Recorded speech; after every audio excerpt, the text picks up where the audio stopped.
L'Homme-Fourmi and the Wasp.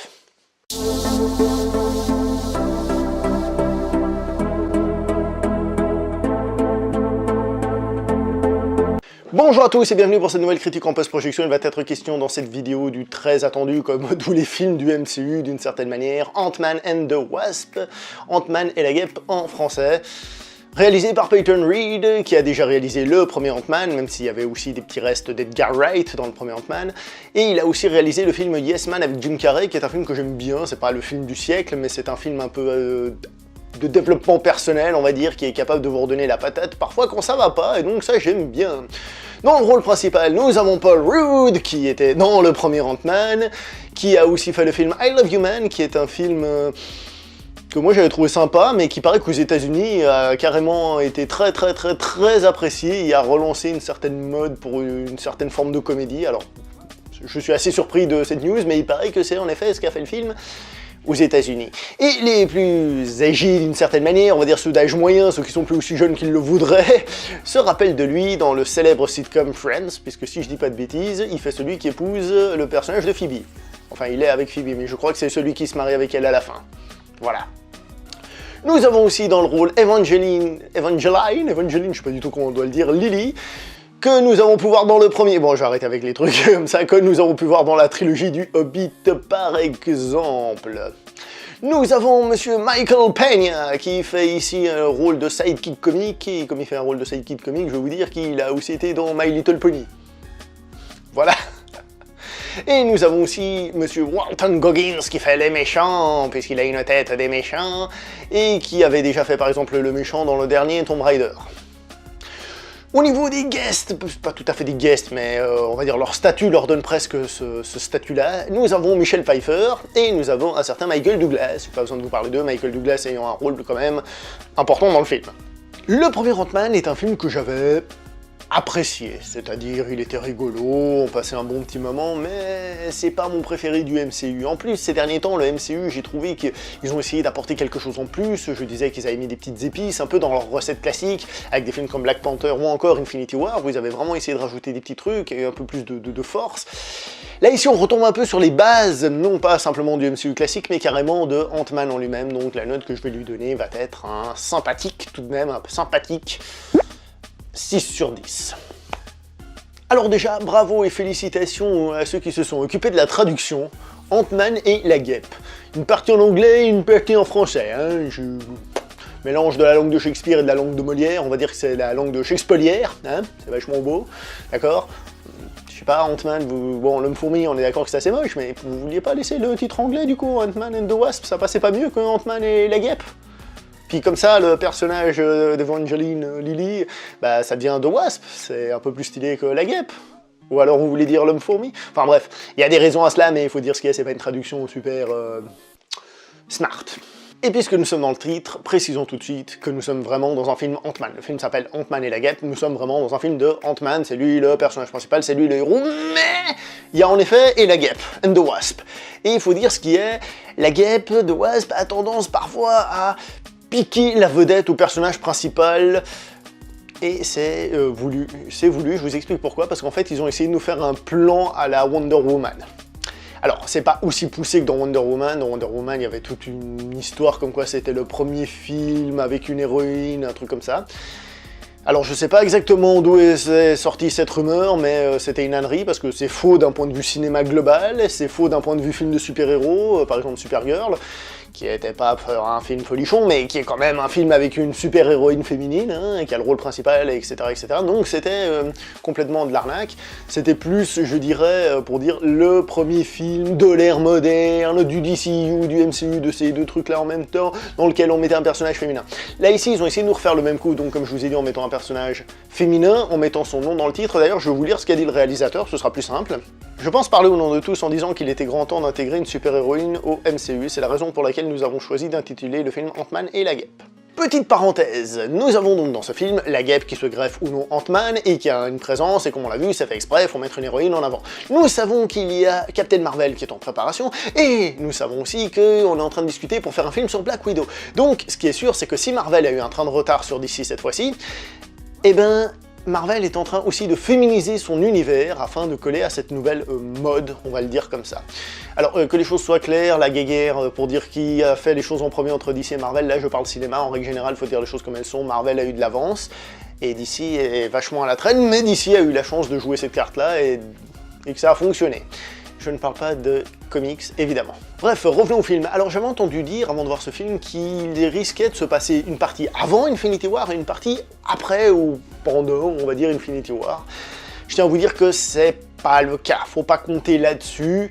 Tout ce qui se passe dans ce film se passe avant Infinity War et est complètement déconnecté des événements d'Infinity War. Ce film est plus une espèce de parenthèse pour souffler un peu, pour relâcher l'atmosphère tendue qu'il y avait dans Infinity War. C'est pas forcément une mauvaise chose, mais personnellement, je suis pas très fan de la stratégie qui est de nous sortir la deuxième partie d'Infinity War une année après, et de laisser tout ça un petit peu en plan, et d'aller voir des quêtes annexes, un peu comme dans les jeux vidéo. J'aurais préféré qu'on continue là-dessus, et ça après, bon, c'est personnel, mais je suis pas ultra fan, même si ça fait quand même du bien de pas forcément rester centré sur cette histoire-là. Question de point de vue. Le MCU a toujours été lié à la comédie, on le sait, certains se plaignent de l'humour, etc., etc. Il y a des films du MCU qui sont plus humoristiques, je pense à Thor Ragnarok par exemple, et il faut dire les choses comme elles sont, l'un des films les plus comiques du MCU, c'était Ant-Man. Et ce Ant-Man et la Guêpe est une comédie à mes yeux plus qu'un film de super-héros, c'est-à-dire c'est pas un film de super-héros avec de l'humour, c'est une comédie avec un super-héros, donc on retombe bien sur les bases du premier Ant-Man. Je dois vous avouer que l'humour de ce film m'a pas toujours fait hurler de rire, surtout au début du film, mais je dois quand même vous dire qu'il était vachement amusant. C'est-à-dire du début à la fin du film, les délires m'ont amusé, j'ai passé un bon petit moment avec ça m'a pas fait hurler de rire. À des moments, j'ai un petit peu plus rigolé par la suite. Je tiens ainsi à dire que c'était des scènes pas très originales, je pense à une scène avec Michael Peña qui se fait... interviewé, j'allais dire, qui subit un interrogatoire, et je dois vous avouer que la scène m'a fait rire, même si en elle-même elle est absolument pas originale, elle fait même référence à un grand classique, enfin moi je pense surtout à une scène des Goonies, on parlait d'un grand film culte, donc voilà, c'était pas très original, la scène était plutôt drôle, hein, mais je tiens à préciser, comme j'ai dit, il n'y a pas de quoi éclater de rire non plus, hein. Précisons que l'acteur principal, Paul Rudd, se débrouille, je trouve, aussi très bien dans cet aspect comique, on voit que c'est un acteur qui a un talent pour la comédie quand même, et ça c'est sympa. Une des caractéristiques d'Ant-Man, c'est que c'est finalement un super-héros du commun. Ce que je veux dire, c'est que Ant-Man, c'est pas Tony Stark, c'est pas un milliardaire génial avec une armure de fou. Lui, il a une armure de fou, mais il est pas un milliardaire, c'est pas un génie, il est pas un peu égocentrique taré dans sa tête. Ce n'est pas un super soldat, ce n'est pas le dieu nordique du tonnerre, et ce n'est pas un type qui cohabite avec un monstre en lui. En fait, Ant-Man, c'est vous, c'est moi, c'est lui, c'est quelqu'un comme tout le monde, et du coup, dans ces films, on voit qu'il a des soucis de famille, il a des choses d'être humain, ce qui est une bonne chose parce que ça le rapproche de vous, de moi, hein, c'est-à-dire que finalement, il est plus proche, tout simplement, de notre vécu, de ce qui peut nous arriver, etc. Donc ça peut être un bon point. Désolé pour tous ceux qui se prenaient pour Tony Stark. Hein. Précisons que sa super armure de combat ne lui appartient même pas à la base. Hein. Et d'ailleurs, encore une parenthèse, vous trouvez pas que l'armure, enfin le costume de Ant-Man ressemble pas mal à celui de Ultraman? Je trouve, en plus, Ultraman, je rappelle, c'est un super-héros qui peut grandir, etc. Bref, c'est sans doute que moi, mais j'y ai pensé, voilà. Les scènes d'action sont tout à fait lisibles, niveau effets spéciaux, elles sont très réussies, il n'y a pas de souci, on s'y amuse. Même si je trouve que personnellement on perd un peu l'effet de surprise du premier film, justement, le côté grandir, rétrécir, tout ça, qui je trouve fonctionnait mieux dans le premier, en règle générale. Non pas à cause des effets spéciaux, mais comme j'ai dit, l'effet de surprise. Et il y a aussi une chose qui manque à mes yeux dans ce film niveau action, c'est que les méchants sont pas extraordinaires, mais je reviendrai là-dessus un tout petit peu plus tard. Du coup, il y a moins d'enjeux dans ces scènes d'action, il y a moins de... Je dis pas qu'il faut sauver l'univers, mais ça manque un peu d'enjeux. Allez, encore une toute petite parenthèse. D'ailleurs, toutes ces histoires de changement de taille d'objets, de voitures, de trucs, moi ça m'a rappelé Dragon Ball, vous savez, les capsules Corse, quand ils font grandir des voitures ou des trucs comme ça. Fin de la parenthèse. Je vous ai dit que ce film était une parenthèse en lui-même, non? Les méchants sont pas géniaux. C'est ce que je voulais dire. Surtout si on compare à Black Panther, qui est, comme j'ai dit, un film qui avait un message, quelque chose en plus, ou encore à Infinity War et à son Thanos, qui nous avait tous surpris en vachement bien. Ici, on retrouve des méchants passe-partout, pas très intéressants, parce qu'en fait, ces méchants sont à l'image du film, c'est-à-dire ils sont légers, il y a un ton un peu comique et tout ça. Et donc, du coup, comme j'ai dit, on manque clairement d'enjeu. Alors, il y a celui qui est interprété par Walton Goggins, qui est fade, qui est pas intéressant, on s'en fout, c'est vite vu, vite oublié. Et puis il y a The Ghost, qui est un méchant plutôt intéressant parce qu'il a des pouvoirs, il a des raisons pour agir comme ça, etc. etc.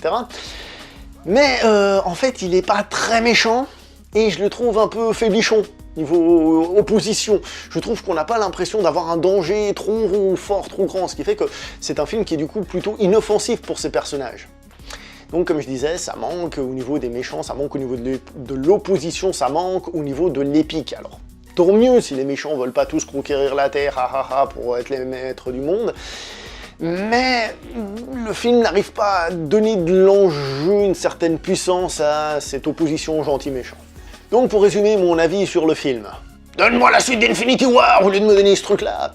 Non, blague à part, c'est un film qui est sympatoche, qui va se regarder sans aucun souci, qui arrive à être divertissant, mais qui va être, à mes yeux, vite oublié. C'est pas un film duquel je vais me souvenir en me disant « Ah ouais, oh, dans le MCU, il y avait Ant-Man et la guêpe, waouh, waouh, waouh, waouh ». Je pense pas, c'est un film qui va être, hélas, vite oublié en règle générale. Et qui, en ce qui me concerne, si je le replace dans le MCU, dans sa globalité, est plutôt faible. Alors, c'est pas un mauvais film, on va s'amuser, mais... Voilà, bon, je commence à me répéter, on est bien d'accord, comme très souvent, donc je vais m'arrêter là pour cette vidéo, hein. N'oubliez pas de liker, de partager, de donner votre avis dans les commentaires, vous êtes d'accord, pas d'accord, vous pensez totalement le contraire, pour vous c'est le meilleur film du MCU qui puisse exister, c'est possible, c'est voire même le meilleur film que vous ayez vu de votre vie. Je pense qu'il faut se calmer si c'est le cas, mais sait-on jamais. N'hésitez pas à le dire, n'hésitez pas à vous abonner, on se voit prochainement pour une prochaine vidéo, n'oubliez pas de sortir couvert, il fait à peine 30 degrés, hein. Allez, ciao tout le monde.